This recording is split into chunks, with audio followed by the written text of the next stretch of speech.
सत्सङ्गत्वे निस्सङ्गत्वं निस्सङ्गत्वे निर्मोहत्वं निर्मोहत्वे निश्चलतत्वं निश्चलतत्वे जीवन्मुक्तिः पुनरपि जननं पुनरपि मरणं पुनरपि जननी जठरे शयनम् इह संसारे बहुदुस्तारे कृपया पारे पाकि मुरा அந்த மாசுராசத்தை எப்படி கொடுக்கிறாய் என்கிறதை யாராலையும் சொல்ல முடியும். அந்த ஸ்வரூபத்தை நமக்கு இந்த ஸ்லோகத்துல சொல்றார். சரஜோத்னா சுத்தாம் சஜயுதஜதாஜூதமகுடாம் வரத்ராசஸ்ராண ஸ்படிக குட்டிகா புத்திகராம்.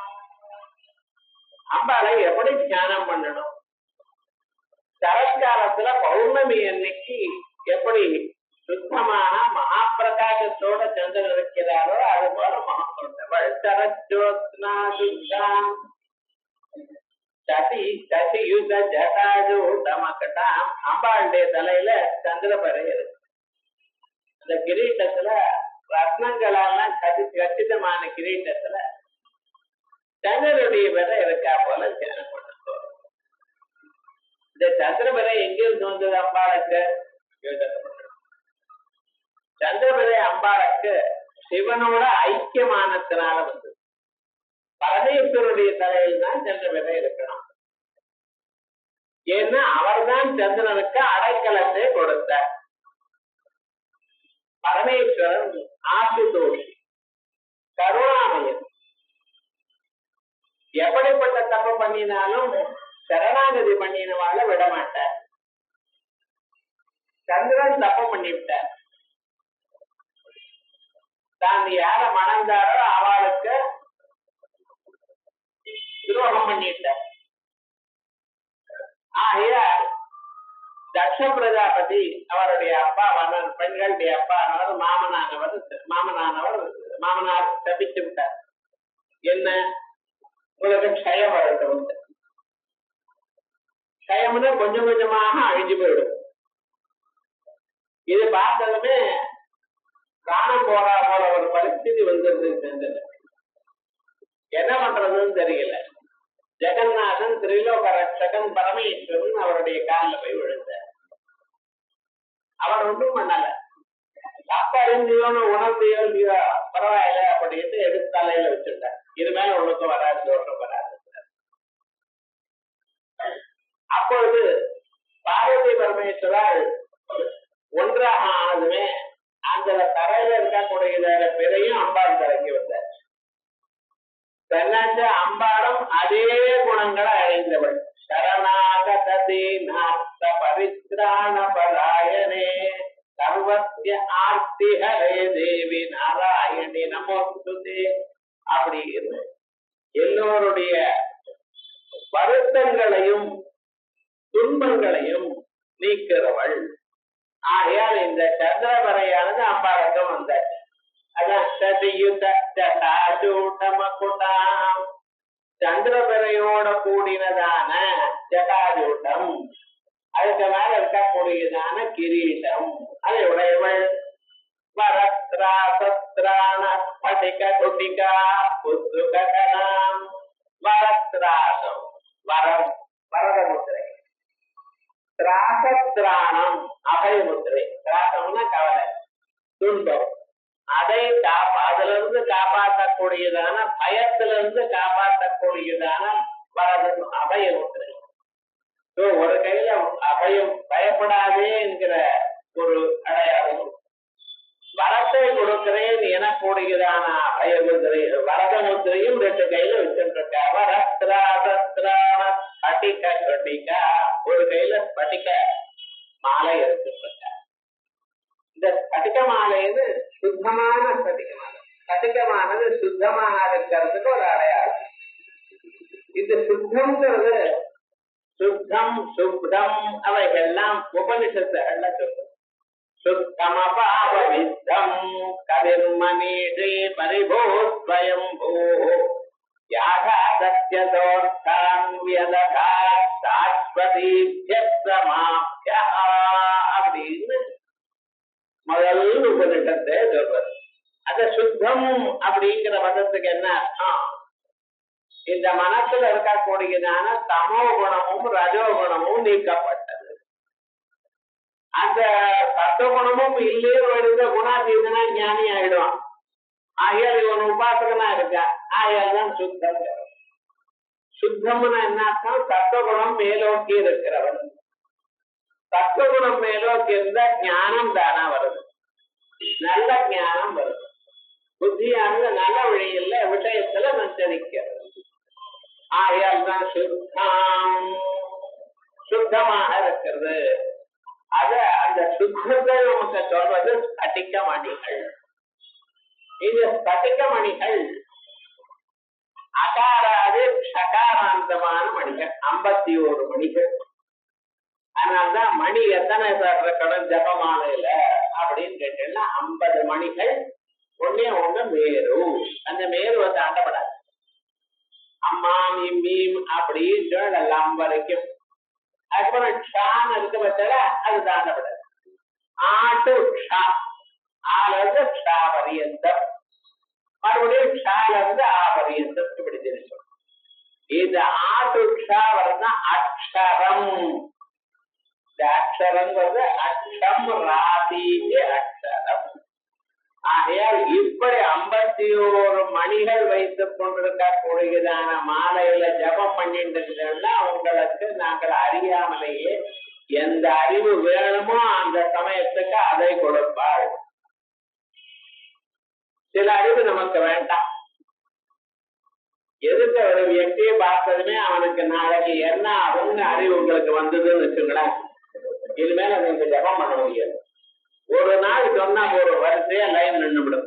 அது என்ன சார், இது என்ன சார் அப்படின்னு அவளை அவரை நீங்க ஜோசியம் சொல்லிட்டு ஒரு பெரிய மெடிடேஷன் ஆயிருப்பதை தவிர முன்னுக்கு வர முடியாது வாழ்க்கை. ஆகையால் எத்தனையோ அறிவு உங்களுக்கு வரலாம், சில அளவு மறைக்கப்படுகிறது. மத்த அந்த சமயத்துக்கு ஞாபகம் வரணும், வேண்டிய சமயத்துக்கு ஞாபகம் வரணும், மற்ற சமயங்கள்ல அதை மறக்கணும். இல்லைன்னா அந்த சமய தாங்கிட்டு இருக்கணும் மனுஷன், அது இருக்கக்கூடாது. அப்படி வேண்டியதான அறிவை உங்களுக்கு சுத்தமான அறிவை கொடுக்கக்கூடியதான ஒரு ஞானம் இந்த ஸ்பட்டிக மணி மாலையினால சொல்றது. அதோட மட்டுமில்ல புஸ்தகம், கையில புத்தகம் வேற வச்சிருக்க. இது என்ன சொல்றது? வரத முத்திரை அபய முத்திரை நமக்கு தெரியும். வரத முத்திரையானது நமக்கு வேண்டியதான அப்பப்ப விரும்பின பதார்த்தங்களை கொடுப்பாள். அபய முத்திரையானது வாழ்க்கையில ஏதாவது கவலைகள் வந்தா அந்த கவலைகளை போக்குவாள். இந்த ரெண்டும் தெரியுது. படிக்க மாலைக்கும் அல்லது புத்தகத்துக்கும் என்ன ஒரு அபிப்பிராயம் அப்படின்னா, அம்பாவை படிக்க மாலை இருக்கிறதாக யார் தியானம் பண்றாரோ அவளுடைய மனசுல இருக்கக்கூடியதான அழுக்கெல்லாம் அகன்று விடும். அதான் படிக்க மாலை. எப்பொழுது மனசு சுத்தமாச்சோ அடுத்த க்ஷணம் என்ன ஆறதுன்னு அம்பாளே குரு ரூபமா உங்களுக்கு அனுகிரகம் பண்ணுவார். எந்த ஞானம் வேணுமோ அந்த ஞானத்தை குரு ரூபமான வருவார். தேவஸ்ரீ குரு ரூபமேத்ய பகவான் சாட்சாத் ஆவிர்பவே ஸ்வயம் சாரயதிதான் சம்சார துர்கர்ணவாத் அப்படிங்கிறார் ஆச்சாரியர். சர்வ வேதாந்த சித்தாந்த சார சங்கிரகம்ங்கிற பிரகரணம்.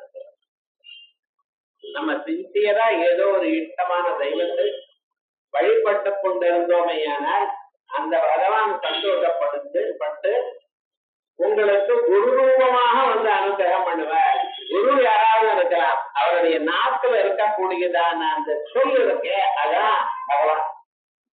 அதான் பாகவதத்துல குஜேலோபாக்கியானத்துல ஏமையா குருணா வாசா சரத்யஞ்சோ மார்ணவம் அப்படிங்கிற ஏமையா குருணா வாசா சாமான அதிகரண்யமான சதுர்த்தி குரு ரூபமான வாசனால் ஆகையால் அந்த குருவனுடைய நாக்கிலிருந்து வரக்கூடியதான ஒரு சொல் இருக்க அதான் குருஸ்வரூபம்.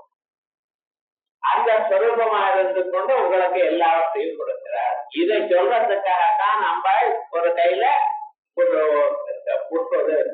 பட்டிக்க மாலையும் ஒரு கையில பூங்கத்தையும் வச்சிருக்கலாம். பட்டிக கட்டிகா பொத்து கட்டலாம் கட்டுவா. ஒரு தடவை உங்களுக்கு நமஸ்காரம் பண்ணினா போதும். அம்பாளுக்கு நமஸ்காரம் பண்ணினா இதயத்துக்குள்ள இருக்கக்கூடியதான இருட்டு போகிறது என்று பல முறை பார்த்திருக்கோம்.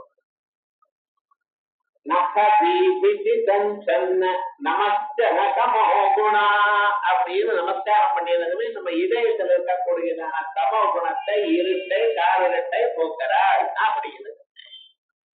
அதே விதமாக இங்கே நமஸ்காரம் பண்ணியதுமே லிம்பந்தி லலாடத் லிகிதானி துரக்ஷராணி, தலையில எழுதிருக்கக்கூடியதான கெட்ட எழுத்துக்களை எல்லாம் பிரம்மதேவர் எழுதினா அம்பாள் கட்டவர்களாக தொடச்சு விடலாம்.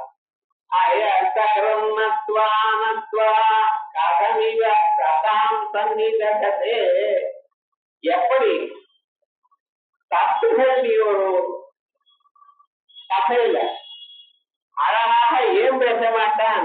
எப்படி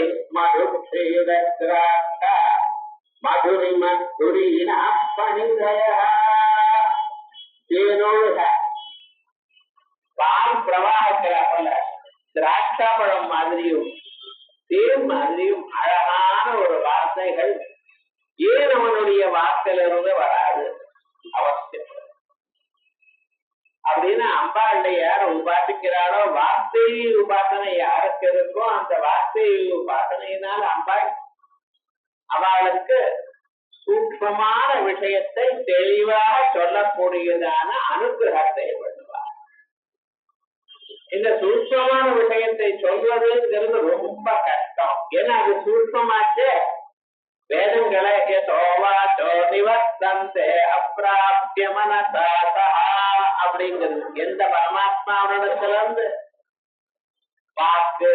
வாக்குங்கிறது வெறும் புலன் மட்டும் இல்ல, எல்லா குணங்களையும்.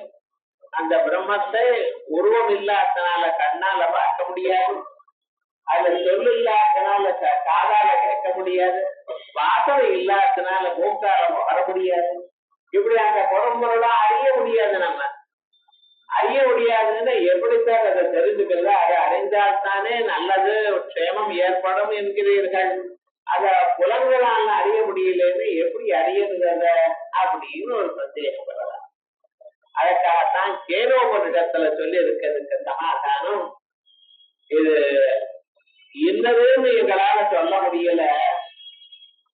அந்நதேவதத் விதிதா ததோ அவிதிதாதீ இதி சுஸ்ருமம் பூர்வேஷாம் ஏன சத்யாசதஸ்திரே நவித்மோ நவிஜானீமோ யதைதனுசிஷ்ய. நாங்களும் அறிந்து கொள்ளவில்லை, வேற யாரும் எங்களுக்கு சொல்லலை. யதா ஏதனுசிஷ்ய, இந்த விஷயத்தை நாங்கள் மற்றவர்களுக்கு எப்படி சொல்வோம் என்கிறது எங்களுக்கு தெரியலையே. உள்ளூர தெரியுது ஆத்ம தத்துவம் அனுபவிக்கிறோம். ஆனா அந்த அனுபவிக்க கூடியதான ஆத்ம தத்துவத்தை பலருக்கு மற்றவர்களுக்கு எப்படி எடுத்து சொல்லணும் என்கிறது தெரியல. உள்ளூர இருக்கு, எடுத்து சொல்ல முடியும். அந்த குருகுலாயதே உள்ளத்திருக்கிறது, வெளியில வரலையே என்னமா எடுத்து சொல்றது? அவர்கள் எதிர்பார்க்கிறார இது தெரிஞ்சுக்கணும்னு ஆவலோட இருக்க. தெரிஞ்சின்ற பிறகு அதை எப்படி சொல்லாமல் இருக்க முடியும் தெரியலையே அப்படிங்கும் பொழுது அவ ரொம்ப நேரம் யோஜனை பண்ணி பார்க்கிறாள். அதுக்கப்புறம் சொல்றா, எங்களுக்கு தெரியல, ஆனா ஒண்ணு நாங்க சொல்றோம், எங்க குரு எங்களுக்கு எப்படி சொல்லி கொடுத்தாரோ அப்படி.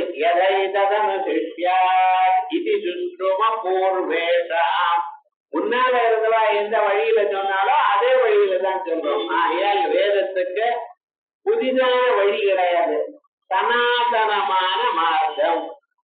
சனாதனம் சதாதனம், எப்பொழுதும் ஒரே விதமாக இருக்கக்கூடியதான மார்க்கம். அந்த மார்க்கத்தை சொன்னால் அதனால நமக்கு தானா புரியும். சொல்லக்கூடியதான விஷயத்தை சொன்னதுமே அதை எப்படி என்று தானா புரிந்து கொள்கிறார். சங்கீதம் சொல்லி கொடுக்கிறப்ப கொஞ்ச நேரம் தான் பாட்டு சொல்லி கொடுக்க முடியும், அந்த சொலஸ்தானத்தை சொல்லி கொடுக்க முடியும். அதை கேட்டு கேட்டு கேட்டு கேட்டு அதற்கு பிறகு அந்த கல்பனாசனம் அவனை தானே போனோம் சொல்ல முடியுமா? அது எப்படிதான் கல்பனாசுரம் போட்டே உங்களுக்கு யாருதான் சொல்லி கொடுத்தாங்க? இதென்ன எழுதி கொடுக்கறத வெஸ்டர்ன் மியூசிக் மாதிரி அதைய பாட்டு அடிக்கிறதுக்கு அது இல்லையே. உங்க மதத்துல அந்த கல்பனை தானா வருது.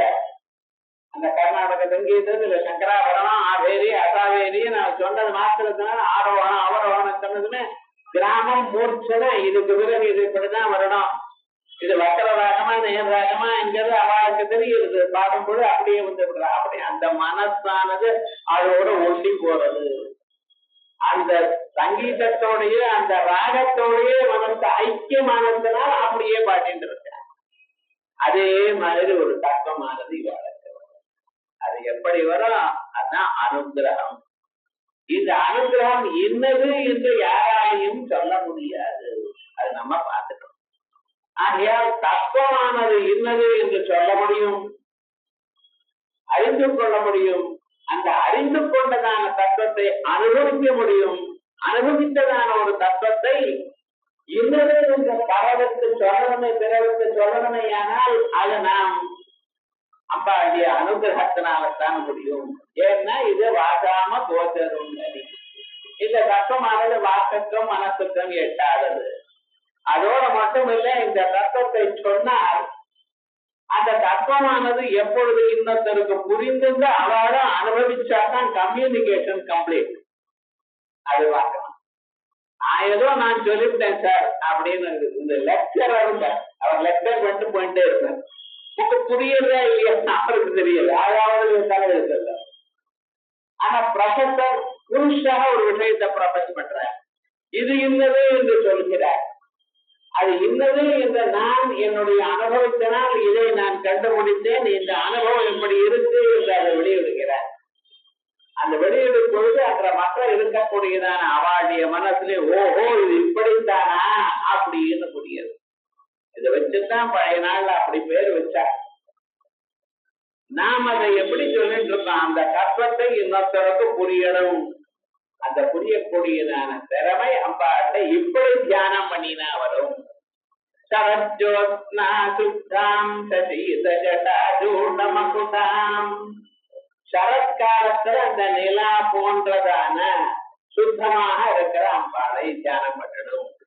சசீத ஜடாஜூடமகுதாம். தலையில ரத்ன கிரீட்டம், அதுல சந்திரப்பிறை, இதோட இருக்கக்கூடியதான அந்த தலை கிரீட்டத்தை தியானம் பண்ணும்.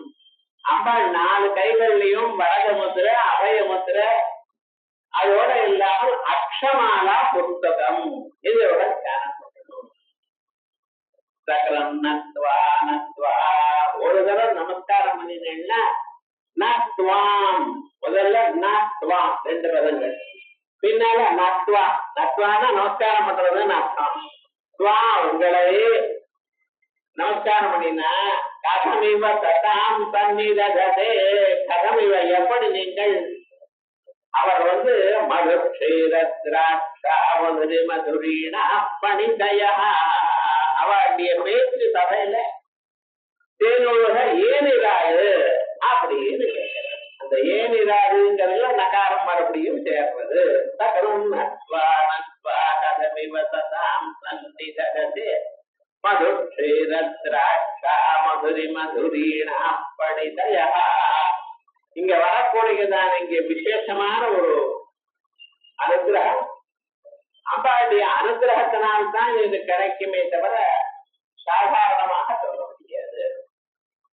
நிறைய பிரசன்டேஷன் மாடர்ன் லாங்குவேஜ்ல அதை தான் அறிந்து கொண்டதான விட கம்ப்யூட்டர்ல போட்டு இது இப்படி இருக்கணும் அப்படி இருக்கணும்னு சொல்றா சார் 4 பேருக்கு இருக்கிறவங்க கேட்கிறாங்க. அந்த திறமையானது எப்படி வரும்? அந்த சரஸ்வத பிரயோகம் எப்படி வரும்? அம்பாளுடைய அனுகிரகத்தினால்தான் வரும். இந்த அனுகிரகம் வரும்பொழுது இதோடைய சேர்ந்து வந்ததான லட்சிய அனுகிரகம் நமக்கு வரும். அது தெரியணும். இதுதான் கவிகள் பாடும் பொழுது பொருளே பொருள் முடிக்கும் போகமே அரும்போகம் செய்யும் அருளே. என்ன இந்த போகம் நிறைய வந்தது, ஏன்னா திரோதான சக்தி வந்துடும். அது இன்னது அந்ததுன்னு சொல்ல முடியாத ஆயிடும். ஆகையால் மருளில் வரும் தெருளே. இப்படி திரோதானம் வந்த பிறகு நமக்கே அதற்கு பிறகு ஏற்பட்டதான ஒரு க்ஷேமம், அதுல இருந்து வெளியில வரக்கூடியதான ஒரு தெளிவு ஏற்படும். என் மனத்து வஞ்சித்து இருள் ஏதும் இன்றி ஒளி வெளி ஆகி, என் மனசுல இருக்கக்கூடியதான காடுகட்டை போக்கி ஒரு வெளியாக நீ இருந்து இருக்கும் ஒன்றன் அருள் ஏது. இந்த அருள் இன்னது என்று சொல்ல முடியாது. எப்படி இந்த திறமை வந்தது என்கிறது எப்படி சொல்ல முடியாது. அந்த அருளை அனுபவித்தாத்தான் தெரியும். அறையின்றவே அம்பிகையே அப்படின்னு அது இன்னதுன்னு சொல்ல முடியாது. அருளை அம்பாளுடைய அனுகிரகத்தை சொல்ல முடியாது. அம்பாளுடைய சக்தியே நம்ம சொல்ல முடியலன்னா அம்பாளை எப்படி சொல்ல முடியும்? ஆகையால் இப்படிப்பட்டதான ஒரு ஸ்வரூபம்னு இந்த ஸ்லோகத்துல விசேஷமாக சொல்றது. விஞ்ஞானமும் இதனால ஏற்படும். கவிதையாக அந்தந்த சமயத்துல சொல்லக்கூடியதான திறமை ஒண்ணு, சாஸ்திரங்களை நன்றாக அறிந்து அதை எடுத்து பிரதிபாதனம் பண்ணக்கூடியதான யோக்கியத விஞ்ஞானம். ஞானம் விஞ்ஞான சகிதம் அப்படிங்கிற கீதையில இந்த ஞானம் நாம் அறிந்து கொள்வது, விஞ்ஞானம் அனுபவபூர்வகமாக எடுத்து சொல்வது. இந்த ரெண்டும் இந்த ஸ்லோகத்தை அனுகிரகம் பண்றதுனால ஆவர்த்தி பண்றதுனால ஏற்படக்கூடியதான பிரயோஜனம். ரொம்ப பேருக்கு அனுகிரகம் அடைஞ்சதான் இந்த ஸ்லோகம். சில ஸ்லோகங்களை ரொம்ப பேர் இத பண்ணி அதனால க்ஷேமத்தை அடைஞ்சிருக்கா. இதுக்கு நைவேத்தியம் வாழைப்பழமும் தேரும். ஒரு நாளைக்கு 1000 சொல்லணும் 10,000 சொல்லணும்னு சிரமப்படாதீங்க. எவ்வளவு முடியுமோ அவ்வளவு சொல்லணும். ஏன் நிதானமா ஞானம் வந்தா போறாதோ? பக்தின்னா முக்கியம். அது இல்லாம ஏதோ வாய்ப்பாட்டுக்கு சொன்னா போறாது. சர்வதா ததேக சித்தனா இருந்து கூட்டு சொல்லிட்டு இருந்தா சீக்கிரமா அடியும். பக்தி கிராக்கியோ தெய்வதம், பக்தி கிராக்கியம். ஆனாதான் அம்பாளை சொல்லும் பொழுது பக்தி கம்யா பக்தி வசியா அப்படின்னு சொல்லும். ஆகையால் எது எப்படி இருந்தாலும் பக்தி தான் முக்கியம். அதனால வெறும்ன ஜபம் பண்றேன்னு வேற எங்கேயோ டிவி பார்த்துட்டு ஜபம் பண்ணி பிரயோஜனம் இல்ல. ஸ்லோகத்தை அம்பாள் நிச்சயமாக நமக்கு அனுகிரகம் பண்ணுவா எனக்கூடியதான நம்பிக்கையோடு நீங்க பண்ணினேன குழந்தைகள் நல்லா படிப்பா. இதுமேல நமக்கு படிப்பு வந்து என்னன்னு கேட்காதீங்க. இந்த பிரயோகங்கள் எல்லாம் அவளுக்கு மட்டும் இல்ல, அந்த வீட்டுக்கு அம்பாளுடைய அனுகிரகம் வீட்டுக்கு. அதேதான் அம்பாளுக்கு கோபம் வந்தாலும் சத்யோ விநாசை கோபவதி குலானி அப்படின்னு சொல்றது. அதனால எதை பண்ணினாலும் புலம் முழுக்க க்ஷேமமா இருக்கும். உங்க வீட்டுல எல்லோரும் டாக்டரை கம்மி படிக்க மாட்டாங்க. அப்படி அந்த ஞானம் எப்படி வரும்? அம்பாளுடைய அனுகிரகத்தினால வரும். அந்த அனுகிரகம் நமக்கு இன்னும் எப்படி வேலை செய்யறது என்கிறது தெரியாது. அது அதிருஷ்டம். அந்த அதிருஷ்டமான விஷயத்தை அடைவதற்கு சுலபமான ஒரு உபாயம் இந்த மந்திரம். இத வாக்தேவியினுடைய மந்திரம் அப்படின்னு ஐம் எனக்கூடியதான ஒரு பீஜத்தை விசேஷமாக இதுல சொல்லப்பட்டிருக்கு. அந்த பீஜமும் இந்த மந்திரத்துக்குள்ளேயே ஸ்லோகத்துக்குள்ளேயே அடங்கி இருக்கு.